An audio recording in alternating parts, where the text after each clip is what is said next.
tarde. O meu nome é Miguel e esse é o Gustavo. Nós vamos apresentar então o nosso projeto intitulado Acrópole, Ilha do Pavão. Nós somos estudantes da Universidade Federal de Santa Catarina, do curso de Arquitetura e Urbanismo.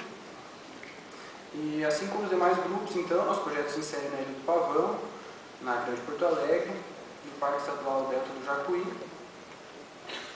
Então aqui uma localização em que nós observamos que esse local é um local que está às margens de Porto Alegre, às margens da rodovia BR-116-290 e do Lago Guaíba. E essa marginalização implica a falta de estruturas públicas para esse espaço. A marginalização em relação à rodovia traz insegurança para os moradores, assim como o lago, que é o principal causador de inundações sazonais nesse local. Bem, então, no começo de nossa proposta, das nossas reuniões, uma coisa que eu acho que ficou bem clara que o grupo quis transpassar foi esse sentimento de a gente querer estar passando o comunitário, a união, a interação entre todos os moradores, mas que isso não se resumisse somente só a gente estar propondo equipamentos públicos para essas coisas, mas que em diferentes escalas do projeto isso tivesse bastante transparência.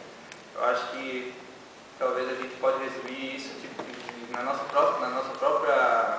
próprio bloco habitacional, do jeito como ele se relaciona entre ele mesmo, entre ele e os outros blocos, entre ele e nossa implantação original e a utilização do nosso térreo, assim também, claro, com a nossa proposição para os nossos equipamentos públicos. Então, vou tentar passar aqui de modo ilustrativo, mais ou menos, a nossa evolução que a gente teve para a nossa implantação e disposição dos nossos blocos, né? Então, só para ter uma noção do projeto.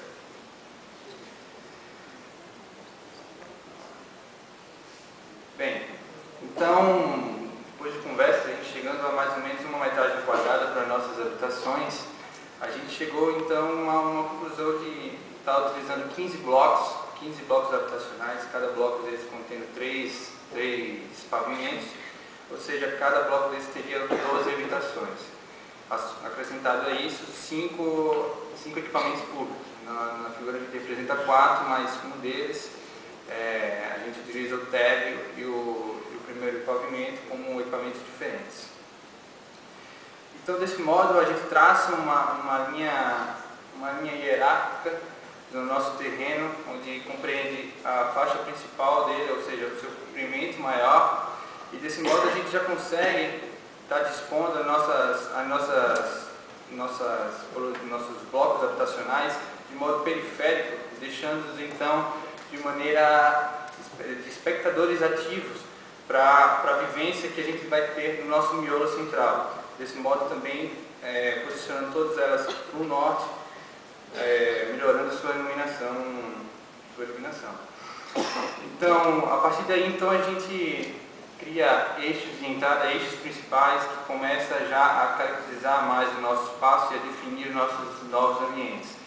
Então, a gente já pode aqui ter representado no lado posterior esquerdo os 2 equipamentos públicos, que seriam o nosso centro comunitário e o cooperativo de pesca, tendo essa relação mais direta com o mar, trazendo também para esse espaço mais próximo ao mar um caráter mais de entretenimento, um caráter mais de reunião, onde as pessoas podem estar vivenciando mais. No meio a gente tem o bloco verde, a nossa escola, de modo central também, mas de certo modo mais recluso, tendo que a gente pode estar utilizando isso para as creches e escolas também. E mais diretamente ligado à BR, a gente tem no lado direito, a gente tem o posto de saúde, que atende não somente aos habitantes, mas também aos bairros vizinhos, e também um centro de triagem que o grupo propõe para que a gente esteja incentivando essa questão do lixo, que é bastante forte na comunidade, e que eles podem realmente estar tirando proveito disso. Então, eu acho que desse modo a gente consegue dinamizar, distribuir bem os nossos equipamentos ao longo do nosso terreno. Bem, como a gente trata de uma área que sofre constantes alagamentos, então acho que uma coisa que inversamente a gente tem que trabalhar bastante com pouca impermeabilidade, né? Então a gente propõe caminhos que estão sempre conexos entre as habitações e os equipamentos públicos, mas de modo bastante racional, mas que ao mesmo tempo conformam espaços de vivência, são espaços de lazer para que toda a população possa estar utilizando. E aí a gente chega a um elemento bastante forte também do nosso projeto, que é a implantação de passarelas, que na verdade passarelas flutuantes, né? Então, mesmo a gente mantém, mesmo com as nossas enchentes, com essas enchentes, a gente faz com que toda a conectividade entre os blocos e os equipamentos permaneçam sem que haja desfavorecimento, ou seja, sem que a vida urbana seja afetada, ou seja, ela continua sendo vivenciada, mas mais à frente agora eu vou explicar essas passarelas. Então, mais precisamente a passarela são modos de passarela, na verdade, que variam entre o mesmo nível e rampas. A gente possui o guarda-corpo, uma estrutura metálica, as guias de prumo, onde a gente consegue a elevação mantendo prumada ao piso, os tonéis, aqueles tonéis que podem ser também reaproveitados, que são fixados embaixo da estrutura para que a gente consiga a flutuação dela. E para apoiar elas, os pilares. Aqui então só uma demonstração de como isso aconteceria, uma simulação de que a água estivesse se elevando, ou seja, as passarelas estariam subindo uniformemente, sendo seguradas pela guia de prumo até sua última cota, que é justamente a cota das habitações.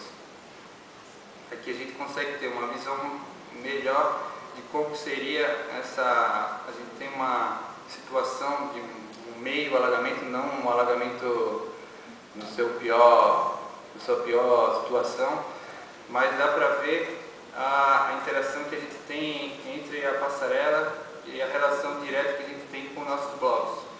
O interessante é que como a gente possui rampas também, níveis diferentes de passarela, ao longo da enchente, na verdade, como a gente possui níveis diferentes, um mais alto e um mais baixo, ao longo dessas enchentes a gente consegue ter variadas morfologias urbanas, digamos assim, ao longo que essa enchente vai subindo ou descendo, vão criando cenários diferentes, ou seja, sempre dinamizando o conjunto.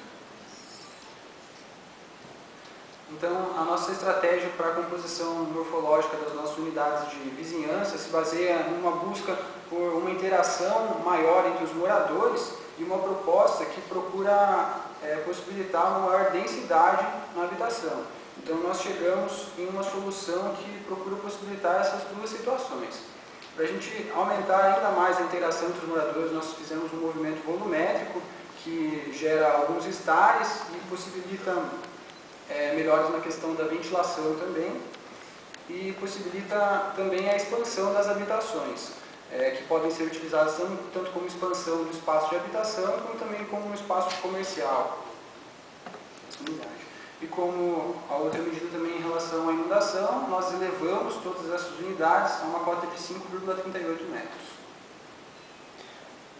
Aqui então uma planta da nossa unidade de vizinhança, nós podemos ver que nós trabalhamos com um vazio central, um pátio central, em que o acesso às unidades de habitação que estão inicialmente a uma cota de 5,38 se dá por escadas nesse pátio interno, e o acesso aos demais pavimentos se dá por outras escadas metálicas. E o acesso entre as unidades de vizinhança se dá por meio de passarelas metálicas. Aqui podemos então ver uma ambiência desse espaço em que nós procuramos criar um local permeável e que possibilitasse a integração dos moradores na sua vida cotidiana. Aqui temos uns exemplos de layout, que nós procuramos trabalhar com uma flexibilidade, em que as paredes internas seriam fruto de autoconstrução, E o nosso outro exemplo de layout também, que possibilitaria talvez uma utilização para uma família maior. Bem, uma outra coisa que também o grupo propôs é a reutilização da água, ou seja, a gente reutiliza essa água para os vasos sanitários como água cinza, para os vasos sanitários e para a irrigação das hortas. Os nossos reservatórios de água quente também, que são supridos pelo aquecimento solar através de garrafas PET, que é uma coisa já bastante utilizada hoje em dia. Acho que uma coisa também que pode ser frisada no tocante quanto às nossas hortas, é a nossa ocupação, na verdade, do nosso térreo, ou seja, tanto os wetlands, que são o tratamento natural das águas, e tanto as nossas hortas fazem parte do nosso térreo, ou seja, fazem parte direto da nossa implantação. E até mesmo também o nosso reservatório de água pluvial também servindo como mobiliário urbano.